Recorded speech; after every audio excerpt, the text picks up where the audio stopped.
मित्रांनो नमस्कार. मी मारुती काळदाते या माझ्या यूट्यूब चॅनलमध्ये आपल्या सर्वांचं स्वागत करतो. आज आपण एका लहान लहान पानं असलेल्या वनस्पतीविषयी माहिती पाहणार आहोत. ही लहान वनस्पती, हिची अशी फांदी किंवा आपण त्याला खोड म्हणू किंवा त्याचं पान तोडलं आणि ती पान तोडल्यानंतर त्यातून जो एक द्रव निघतो, असा जो रस निघतो त्याला आपण दूध म्हणतो.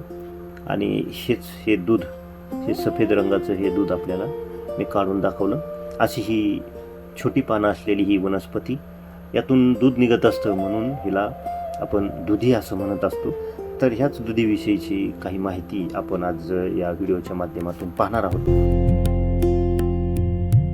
बघा, ही किती छोटी छोटी पानं आहेत आणि काडी त्याची किंवा आपण त्याला फांदी म्हणू, ही फांदी दिसते अतिशय लहान. मी एकदम तुम्हाला झूम करून दाखवतोय ही वनस्पती. किती लहान लहान पानं, किती लहान काडी असलेली ही वनस्पती. आता ही वनस्पती लहान आहे, काड्या लहान आहेत किंवा ह्याची पानं खूप लहान आहेत म्हणून ती लहान आपण म्हणत असलो तरी ती लहान नाही. ही पाठीमागची बाजू त्या वनस्पतीच्या पानांच्या, आणि ह्याला थोडे छोटे छोट्या गाठी त्याला आपल्याला आलेल्या दिसतात. आपण त्या भुई आवळ्याला पण पाहिलं तर त्याला सुद्धा अशाच छोट्या छोट्या गाठी त्या पानांच्या खालच्या बाजूने येत असतात. परंतु तो भुई आवळा थोडा त्याच्या पानांचा कलर वेगळा असतो. ह्याला डार्क हिरवा कलर आहे. आणि ही अशी ह्याची पानं जी आहेत ती अंड्याच्या आकाराची अशी गोलाकार अशी ही पानं आहेत. हे मी तुम्हाला सांगण्याचं कारण म्हणजे हे आपण लवकर ती वनस्पती ओळखावी म्हणून मी तुम्हाला सांगतो. कारण ह्याच वनस्पती दुसरी दिसणारी अशीच एक वनस्पती आहे. मी आता सांगितलं तसं ती भुई आवळा, आणि त्याच्यानंतर दुसरी एक आहे ती आपल्या चिगळाची भाजी असते. त्या चिगळाच्या भाजीचा आकारही जवळजवळ अशा दिसू शकतो. परंतु ह्याची ओळख मी अगोदर तुम्हाला करून देतो आणि त्याच्यानंतर आपल्याला ह्याचे उपयोग पाहिजेत. हिला पहा, अशी जांभळ्या रंगाच्या थोड्या गाठी आपल्याला आलेल्या दिसतात आणि हिरवट असं जाड हिरवट असं कलर ह्या पानांचा आपल्याला पाहायला मिळतोय. तर अशी ही दुधी, छोटी दुधी, सगळ्यात लहान दुधी. दुधीचेही 3 प्रकार आहेत. ही अत्यंत लहान असलेली ही दुधी, त्याच्यानंतर ह्याच्यापेक्षा एक आपल्या बोटाच्या कांडा एवढी आकारानं पानं असलेली ती मध्यम दुधी असते, आणि 3-4 बोटाच्या आकाराची एक दुधी असते पानं असलेली, ती सर्वात मोठी दुधी असते. तर ह्या दुधीमधले हे 3 प्रकार, त्यातली ही सगळ्यात छोटीशी दुधी. आपण हिचे फायदे पुढं ह्या व्हिडिओच्या माध्यमातून पाहणार आहोत. परंतु अगोदर हिची ओळख व्यवस्थितपणे मी तुम्हाला करून देतोय.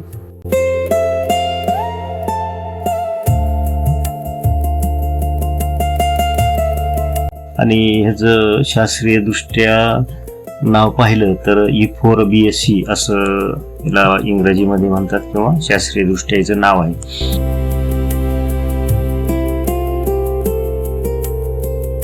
याच्या लहान काड्या किंवा आपण त्याला फांद्या म्हणतो, खोड असतं, पान, हे जर आपण तोडलं तर त्यातून पांढरा चीक निघतो किंवा ते पांढरा द्रव निघतो. त्याला आपण दूध असं सुद्धा म्हणतो. म्हणूनच ह्या वनस्पतीला दुधी असं नाव पडलेलं आहे.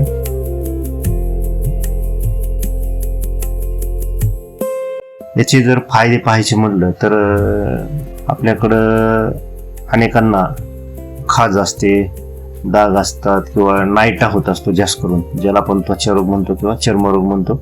यापासून सुद्धा आपल्याला सुटका मिळवता येते. त्यासाठी यातून जो पांढरा निघणारा चीक आहे, दूध असतं ते आपण ज्याला म्हणतो, तर हे दूध हळदीमध्ये मिसळून ते ज्या ठिकाणी आपल्याला त्वचा विकार झालाय त्या ठिकाणी लावला तर त्या विकाराचा म्हणजे ह्या त्वचा विकाराचा पूर्णपणे नायनाट होतो. नायट्याचा नायनाट होत असतो. आणि लहान दिसत असली तरी अतिशय सुबक आणि छान अशी ही वनस्पती आपल्या हातामध्ये दिसते. पहा, अंड्याच्या आकाराची ही लहान लहान हिरवीगार पानं. दुसरा जर उपयोग पाहायचा म्हटलं तर आपलं पोट बिघडतं पावसाळ्यामध्ये, जास्त करून पाणी खराब असतं, मग त्यामुळे आपल्याला जुलाब लागतात, मग पोटदुखीचा त्रास सुरू होत असतो. त्यावेळेला या पानांचा रस काढून तो जर आपण पेला तर सगळा त्रास नष्ट होतो, कमी होत असतो. त्याचबरोबर पुढचा उपयोग जर म्हटलं तर आपण शेतात काम करताना किंवा इकडे तिकडे फिरत असताना आपल्या पायाला म्हणजे तळपायात काटा मोडतो किंवा काही काट्यासारख्या टोकदार वस्तू आपल्या पायाला टोचत असतात. त्यावेळेस ह्या दुधाचा उपयोग करता येतो आपल्याला.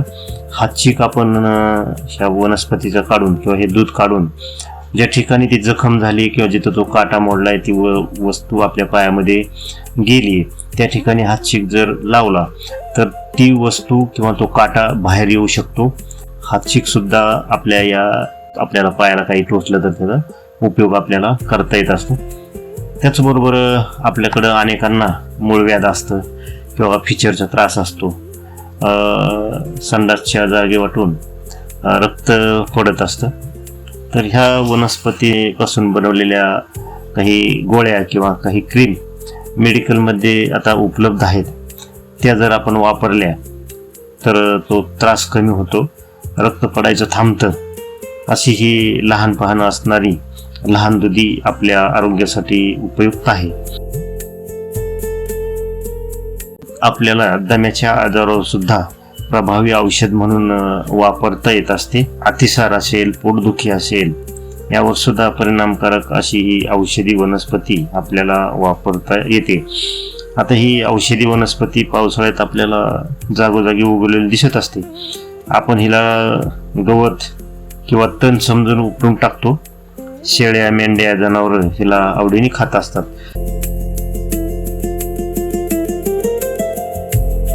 हिची माहिती घेतली आता आपण, तर मग आता हिला जपलं पाहिजे, कारण हिचे उपयोग आपल्याला काय आहेत हे आता समजले.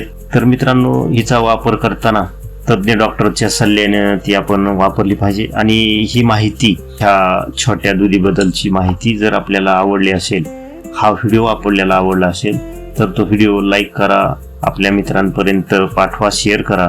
म्हणजे आपल्या मित्रांना, आपल्या नातेवाईकांना, आपल्या जवळच्या व्यक्तींना तिचा वापर करता येईल आणि त्यांना असलेले त्रासातून त्यांना मुक्ती मिळेल.